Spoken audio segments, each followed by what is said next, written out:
गांव के किनारे एक घना जंगल था जिसे चंद्रवन कहा जाता था। यह जंगल अपने भीतर एक खौफनाक रहस्य छुपाए हुए था। कहते थे कि यहां एक यक्षिणी का वास है जो रात के अंधेरे में किसी को भी अपनी जादुई शक्ति से अपने जाल में फंसा लेती थी। इस यक्षिणी का रूप था असाधारण। उसकी आंखें लाल और चमकदार थीं और उसका चेहरा किसी भयंकर राक्षस की तरह बदलता था।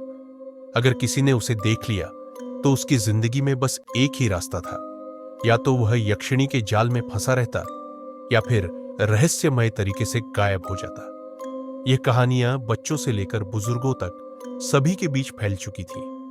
इस डर के बीच एक युवक अर्जुन गांव में नया आया था। अर्जुन का दिल बहुत साहसी था। वह उन लोगों में से नहीं था जो डर से पीछे हट जाते थे। जब उसने यक्षिणी के बारे में सुना तो उसे यकीन था कि यह सिर्फ एक अफवाह है। उसे यकीन था कि यह सब गांव वालों की कहानियां हैं और कुछ नहीं। उसने ठान लिया कि वह खुद इस रहस्य का पर्दाफाश करेगा। क्या तुम पागल हो अर्जुन? उसके एक दोस्त ने चिंता जताई। वो जंगल खतरनाक है, वहां कोई नहीं लौटता। लेकिन अर्जुन ने उसकी चेतावनियों को नजरअंदाज किया। अगर किसी ने उस जंगल को लेकर डर को फैलाया है तो मैं उसी डर को तोड़ दूंगा, अर्जुन ने कहा। और वह रात के समय जंगल की ओर बढ़ने लगा। रात का वक्त था और चांद की हल्की सी रोशनी जंगल की पत्तियों से छन कर आ रही थी।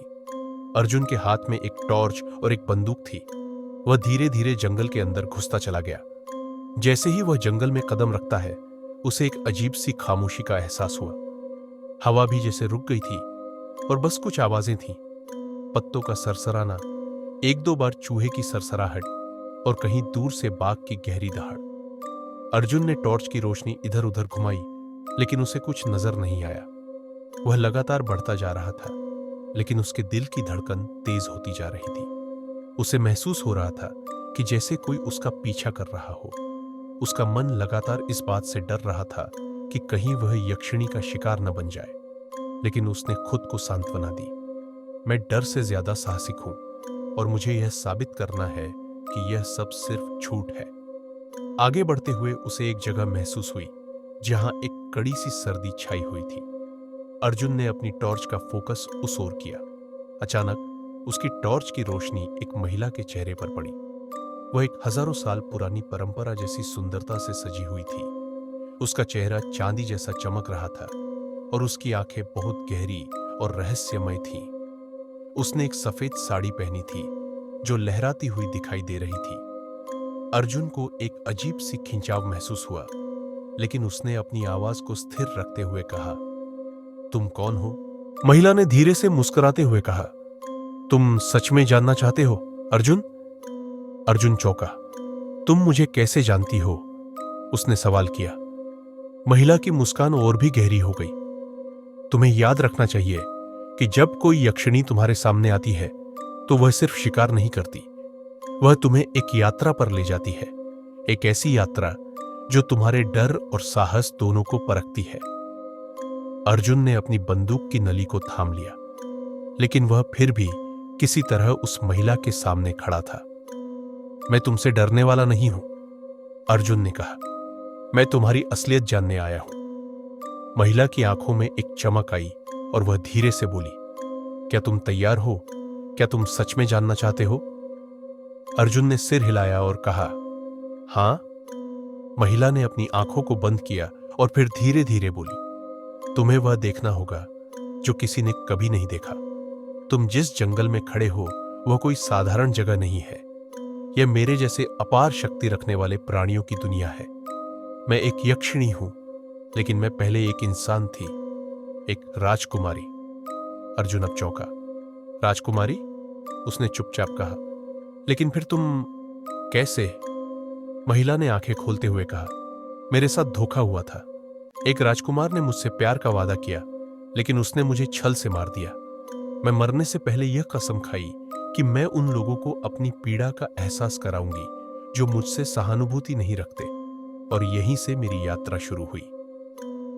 अर्जुन ने धीरे धीरे उसकी बातें सुनी और फिर उसने पूछा, तुम ये सब क्यों कर रही हो? क्या तुम्हें लगता है कि इन सबको खत्म करने से तुम्हारा दर्द कम हो जाएगा? महिला की आंखों में एक अश्रुपूरित आक्रोश था। कभी तुम भी मेरे जैसा महसूस करोगे? जब तुम्हारी उम्मीदें टूट जाती हैं, जब तुम्हें धोखा दिया जाता है, तो वह दर्द किसी मौत से भी बदतर होता है। ये दुनिया जादू से नहीं, बल्कि इंसानों के द्वारा बनाई जाती है। मुझे यह साबित करना था कि जब तक लोग एक दूसरे से सच्चाई नहीं समझेंगे, ये सब चलता रहेगा।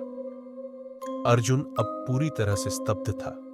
उसने महसूस किया कि यक्षिणी का दर्द केवल बदला नहीं था, बल्कि उसकी आत्मा को शांति की तलाश थी। क्या तुम नहीं चाहती कि तुम माफ कर दी जाओ? उसने धीरे से पूछा। महिला की आंखें गहरी हो गईं और फिर उसने एक लंबी सांस ली। क्या तुम मेरी मदद कर सकते हो अर्जुन?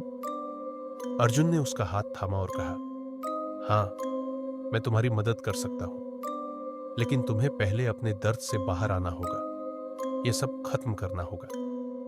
महिला की आंखों में अब एक उम्मीद की चमक थी। धीरे धीरे वह गायब होने लगी और अर्जुन को महसूस हुआ कि वह यक्षिणी अब पहले जैसी खौफनाक नहीं रही थी। वह अब अपनी राह पर चलने के लिए तैयार थी। अर्जुन चंद्रवन से बाहर निकला, लेकिन उसके दिल में यह सवाल था कि क्या उसने सही किया? क्या यह केवल एक शुरुआत थी? क्या वह कभी उस यक्षिणी से फिर से मिलेगा? उसने समझ लिया कि यह रहस्य सिर्फ जंगल का नहीं था, बल्कि उसके अंदर के डर और साहस का भी था। किसी ने सही कहा था, सच्चाई का पीछा करते हुए आदमी कभी भी अपनी जान को खतरे में डालता है। अर्जुन अब इसे पूरी तरह से समझ चुका था।